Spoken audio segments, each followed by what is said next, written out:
Assalamualaikum warahmatullahi wabarakatuh. Perkenalkan, saya Kurnia Ramdhani dengan NIM E1E019175, kelas 5E nomor urut 20. Video ini dibuat untuk memenuhi nilai ujian tengah semester pembelajaran Bahasa dan Sastra Indonesia di SD. Pertama, saya akan menjelaskan mengenai konsep belajar dan pembelajaran bahasa Indonesia di SD, di mana dalam belajar dan pembelajaran bahasa terdapat 3 jenis tipe belajar. Yang pertama adalah belajar bahasa, di mana belajar bahasa pada hakikatnya adalah belajar komunikasi. Oleh karena itu, pembelajaran bahasa diarahkan untuk meningkatkan kemampuan belajar komunikasi baik secara lisan maupun tertulis. Seseorang mempelajari suatu bahasa dengan fokus pada penguasaan kemampuan berbahasa atau kemampuan berkomunikasi melalui bahasa yang digunakannya. Kemampuan ini melibatkan 2 hal. Yang pertama adalah kemampuan untuk menyampaikan pesan baik secara lisan atau tertulis, dan yang kedua adalah kemampuan untuk memahami, menafsirkan, dan menerima pesan baik yang disampaikan secara lisan atau secara tertulis. Yang kedua adalah belajar melalui bahasa, di mana seseorang menggunakan bahasa untuk mempelajari baik pengetahuan, sikap, dan keterampilan.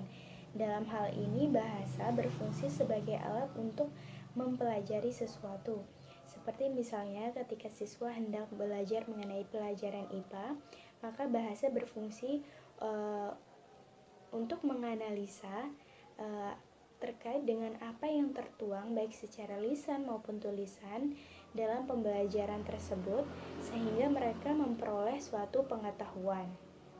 Selanjutnya, yang ketiga adalah belajar tentang bahasa, di mana seseorang belajar bahasa untuk mengetahui segala hal yang terdapat pada suatu bahasa, seperti sejarah, sistem bahasa, kaidah berbahasa, dan produk bahasa seperti sastra.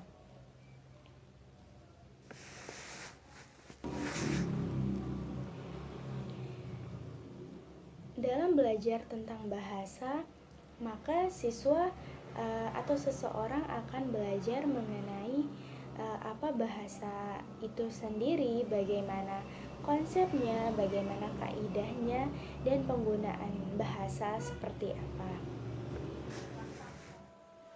Selanjutnya adalah prinsip pembelajaran bahasa di SD.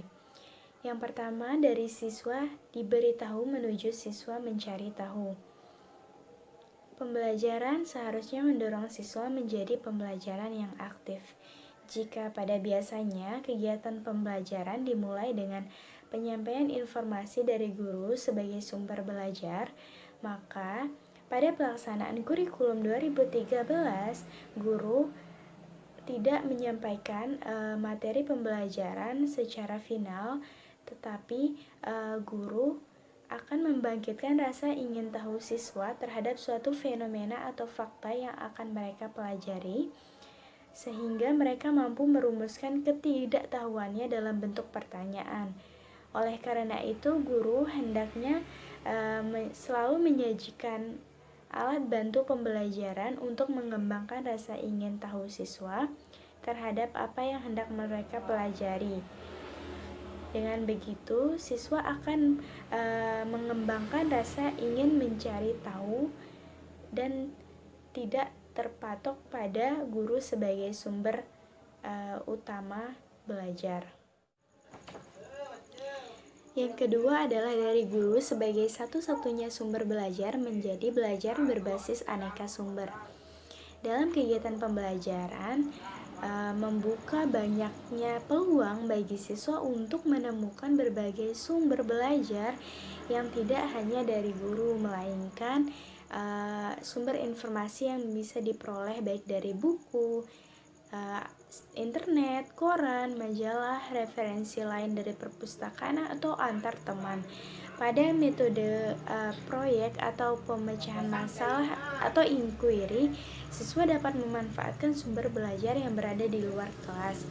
Nah, siswa juga dianjurkan untuk materi tertentu memanfaatkan sumber belajar di sekitar lingkungan masyarakat. Walaupun dengan banyaknya sumber belajar yang tersedia, siswa tetap memerlukan bimbingan guru untuk memanfaatkan berbagai sumber belajar tersebut. Guru dalam proses pembelajaran harus memberikan kesempatan kepada peserta didik untuk melakukan eksplorasi pengetahuan. Pola yang selama ini peserta didik disuapi akan pengetahuan sudah tidak tepat, harus diberi peluang dan kesempatan untuk siswa melakukan konstruksi pengetahuan melalui sumber-sumber yang sudah difasilitasi guru. Yang ketiga adalah dari pembelajaran parsial menuju pembelajaran terpadu. Pembelajaran parsial adalah pembelajaran yang terpisah-pisah dan tidak terkait satu dengan yang lain. Materi yang disajikan tidak kontekstual dan kompetensi sikap, pengetahuan, serta keterampilan tidak saling berhubungan. Saat ini, yang harus dirubah di mana pembelajaran yang dilakukan saling berkaitan dan memperhatikan keterpaduan kompetensi sikap, pengetahuan, dan keterampilan. Yang keempat adalah dari pembelajaran yang menekankan jawaban tunggal menuju pembelajaran dengan jawaban yang kebenarannya multidimensi. Kebenaran jawaban peserta didik tidak tunggal, artinya sudut pandang peserta didik harus diterima oleh guru dari berbagai sisi atau multidimensi. Misalnya, peserta didik melihat suatu benda hanya sebuah titik dari tempatnya berpijak, sedangkan siswa lain melihat sebuah bola dengan tempatnya berpijak. Kedua jawaban tersebut benar karena yang satu melihat dari tempat yang jauh, sedangkan satunya lagi melihat dari tempat yang dekat. Maka guru harus selektif memahami jawaban peserta didik dengan sudut pandang mereka masing-masing. Selanjutnya adalah pendekatan, metode, dan strategi pembelajaran bahasa SD. Salah satu pendekatan pembelajaran bahasa yaitu pendekatan kontekstual, di mana guru diharapkan dapat mengajak siswa belajar sesuai dengan konteks.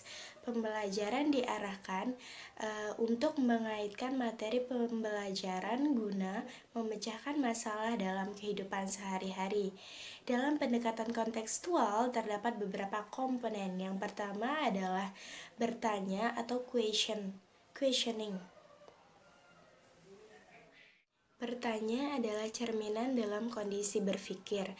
Bertanya dalam pembelajaran dipandang sebagai sebagai kegiatan guru untuk memberikan dorongan, bimbingan, dan menilai kemampuan berpikir siswa. Bagi siswa, kegiatan bertanya dimaksudkan untuk menggali informasi, mengkomunikasikan apa yang diketahui, dan mengarahkan perhatian pada aspek yang belum diketahuinya. Tanya merupakan pintu utama dan jembatan penghantar dari masuknya sebuah pengetahuan dalam pikiran siswa. Adapun pelaksanaan kegiatan bertanya dalam pembelajaran kontekstual, yang pertama adalah guru memberikan permasalahan yang berhubungan dengan materi dengan cara bercerita, mendemonstrasikan alat, atau memutarkan film dan metode pembelajaran lainnya. Yang kedua adalah guru melakukan tanya jawab dan diskusi untuk mengarahkan siswa pada materi pelajaran di saat proses pembelajaran terjadi. Yang ketiga adalah untuk membimbing siswa aktif bertanya, maka guru menggunakan berbagai strategi dan memberikan reward kepada siswa yang aktif bertanya. Yang keempat adalah siswa dibentuk dalam satu kelompok yang diberi tugas membuat pertanyaan dan selanjutnya ditukar dengan kelompok lain untuk dijawab oleh masing-masing kelompok, dan selanjutnya jawaban tersebut dipresentasikan untuk mencari persamaan persepsi. Selanjutnya adalah urgensi komponen bertanya dalam pembelajaran bahasa Indonesia SD. Tujuan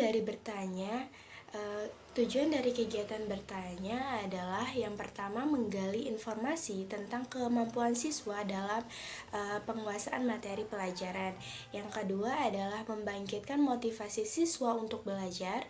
Yang ketiga adalah merangsang keingintahuan siswa terhadap sesuatu. Yang keempat adalah membimbing siswa untuk menemukan atau menyimpulkan sesuatu. Dengan adanya kegiatan bertanya, siswa mampu mengkonstruksikan pengetahuannya dan memiliki rasa ingin tahu yang tinggi terhadap suatu pembelajaran. Selanjutnya adalah komponen pemodelan atau modeling, di mana komponen ini adalah proses pembelajaran dengan memperagakan sesuatu yang dapat ditiru oleh siswa. Misalnya dalam praktik senam, guru dapat memberikan contoh gerakan senam yang baik dan siswa dapat menirukan. Begitu pula dengan pembelajaran lainnya. Modeling merupakan asas yang cukup penting dalam pembelajaran kontekstual, sebab melalui modeling siswa dapat terhindar dari pembelajaran yang teoretik atau terpaku pada teks saja. Adapun pelaksanaan kegiatan modeling, yang pertama adalah siswa melakukan kegiatan eksperimen atau percobaan dengan alat peraga atau model dari media pembelajaran. Yang kedua adalah siswa melakukan kegiatan misalnya seperti observasi lingkungan sekolah, baik di dalam ataupun di luar kelas. Yang ketiga adalah siswa melakukan kegiatan kunjungan. Yang keempat, guru memberikan tugas kepada siswa berupa tugas proyek dengan membawa alat peraga atau model pembelajaran yang telah ditentukan. Yang kelima adalah guru mendemonstrasikan bagaimana penggunaan alat peraga yang baik. Urgensi komponen pemodelan ini dalam pembelajaran bahasa Indonesia SD adalah untuk memberikan bagaimana penggunaan dan penerapan alat bantu pembelajaran yang baik yang dapat ditiru siswa, sehingga tidak terjadi kesalahan dalam penafsiran terhadap pelajaran yang akan mereka pelajari. Komponen yang ketiga adalah penilaian nyata atau authentic assessment, di mana authentic assessment adalah proses yang dilakukan guru untuk mengumpulkan informasi tentang perkembangan belajar yang dilakukan siswa, di mana penilaian ini diperlukan untuk mengetahui apakah siswa benar-benar belajar atau tidak, apakah pengalaman belajar siswa memiliki pengaruh positif terhadap perkembangan intelektual dan mental siswa. Penilaian yang autentik dilakukan secara terintegrasi dengan proses pembelajaran. Penilaian ini dilakukan secara terus-menerus selama kegiatan pembelajaran berlangsung. Oleh sebab itu, tekanannya lebih diarahkan kepada proses belajar, bukan kepada hasil belajar.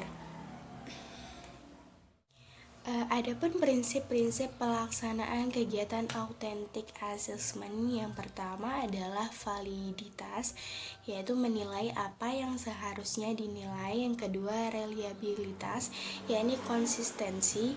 Yang ketiga adalah menyeluruh, mencakup seluruh dominan domain kognitif, afektif, dan psikomotorik. Yang keempat adalah berkesinambungan, terencana, bertahap, dan terus-menerus. Yang kelima adalah objektif, yakni kejelasan dalam pemberian skor. Yang keenam, mendidik dapat dijadikan dasar untuk memotivasi, memperbaiki proses, meningkatkan kualitas belajar, dan membina peserta didik untuk tumbuh dan berkembang. Selanjutnya, urgensi dari komponen authentic assessment ini adalah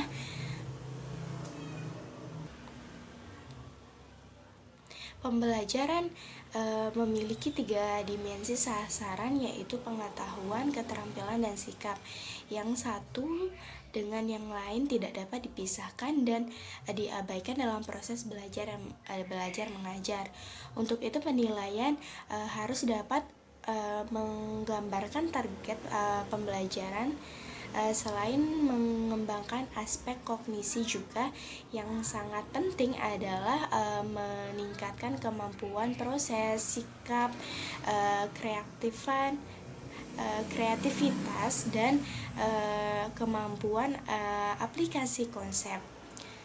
Mengingat antara belajar dengan penilaian mempunyai hubungan yang erat, maka siswa terdorong untuk mengembangkan daya kreasi dan keterampilan berpikir, di mana hendaknya penilaian yang dilakukan tidak hanya diajukan pada aspek penguasaan konsep saja, namun perlu dilengkapi dengan penilaian terhadap proses belajar atau aktivitas siswa, karya, dan sikap siswa. Materi selanjutnya adalah terkait dengan indikator pencapaian kompetensi dan tujuan pembelajaran. Yang pertama adalah dalam tabel kata kerja operasional, terdapat kata kerja yang dikelompokkan dalam loads dan HOTS, di mana kata kerja loads atau louder order thinking skill memiliki arti keterampilan berpikir tingkat rendah, di mana pada hal ini loads memiliki tingkatan yang mudah sesuai dengan namanya. Di sini kita tidak terlalu sulit untuk berpikir karena biasanya pertanyaannya akan sesuai dengan materi yang apa yang dibahas dan tidak jauh berbeda dengan rumusan yang diajarkan atau pemahaman yang diberikan. Adapun tabel loads terletak pada C1, yaitu mengingat, C2 memahami, dan C3 mengaplikasikan. Selanjutnya adalah kata kerja operasional tingkat HOTS, di mana HOTS atau Higher Order Thinking Skill memiliki arti keterampilan berpikir tingkat tinggi, di mana di sini kita akan berpikir secara kritis dalam menjawab pertanyaan dan dalam pertanyaan HOTS akan membuat kita berpikir kritis dalam memahami pertanyaan dan hati-hati dalam menjawab. Adapun kata kerja operasional tingkat HOTS terletak pada C4, yaitu menganalisis, C5 mengevaluasi, dan C6 mencipta. Di dalam penulisan tujuan pembelajaran terdapat komponen A, B, C, dan D, di mana komponen A adalah audiens, artinya siapa yang menjadi sasaran dari pembelajaran kita. Sasaran dari pembelajaran kita atau audiens adalah peserta didik. Yang selanjutnya adalah komponen behavior, di mana behavior adalah perilaku apa yang kita harapkan dapat ditunjukkan oleh peserta didik setelah mengikuti pembelajaran. Contohnya perilaku yang diharapkan adalah mereka mampu memahami, mengidentifikasi, menganalisis, dan sebagainya. Selanjutnya adalah komponen C atau condition, di mana merupakan kondisi perilaku yang ditunjukkan oleh peserta didik. Misalnya dengan berdiskusi, dengan melalui video, dengan bertanya dan sebagainya. Lalu selanjutnya ada komponen degree, di mana degree adalah kriteria atau tingkat penampilan seperti apa yang kita harapkan atau spesifikasi tingkat kemampuan minimal yang dapat diterima atau standar kelulusan yang diharapkan. Misalnya, siswa mampu menyebutkan dengan benar, siswa mampu menjawab pertanyaan secara tepat, siswa dapat bertanggung jawab, siswa menyelesaikan dengan percaya diri dan sebagainya. Selanjutnya di sini saya akan menganalisis tujuan pembelajaran.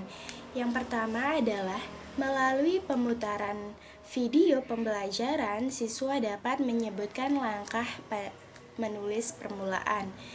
Kita dapat mengidentifikasi tujuan pembelajaran dengan menerapkan komponen-komponen dalam tujuan pembelajaran, yaitu audience, behavior, condition, dan degree, di mana audiensnya adalah siswa, behaviornya adalah dapat menyebutkan langkah penulisan permulaan, dan conditionnya adalah melalui pemutaran video.